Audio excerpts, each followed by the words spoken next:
మా క్యాండిడేట్ ఉన్నాడు కదా హేమంత్ రెడ్డి గారు, ఆయన జడ్పీటీసీ అభ్యర్థిగా పోటీ చేస్తున్న వ్యక్తి. తండ్రి గారు చనిపోతే ఆయన్ని పోటీ పెట్టాం మేము. ఆయన హౌస్ అరెస్ట్ చేశారండి. ఆయన తిరగని ఇట్లా క్యాండిడేట్ తిరగడానికి వీల్లేదు. తెలుగుదేశం క్యాండిడేట్ మాత్రం లతారెడ్డి గారు విచ్చలవిడిగా తిరగొచ్చు, ఓటర్ని ప్రభావితం చేయొచ్చు, మా వాళ్ళు మాత్రం తిరగడానికి వీల్లేదు అనేటువంటి కార్యక్రమం చేస్తున్నారు.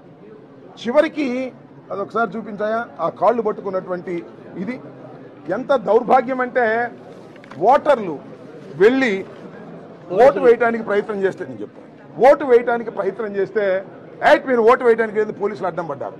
అడ్డం పడితే ఒక ఓటరు వెళ్ళి, ఇది ఎక్కడ నల్లగొండ్లపల్లి వెళ్ళి కాళ్ళు పట్టుకోండి, అయ్యా నా ఓటు నేను వేసుకోవాలి, నన్ను అనుమతించండి, లోపలికి వెళ్ళనివ్వటం లేదు మీరే అని అడ్డం పడాల్సిన పరిస్థితి ఏర్పడింది. పోలీసుల్ని కాళ్ళు పట్టుకొని నా ఓటు హక్కును వినియోగించుకోవాలని తాపత్రయపడేటటువంటి పరిస్థితి ఈ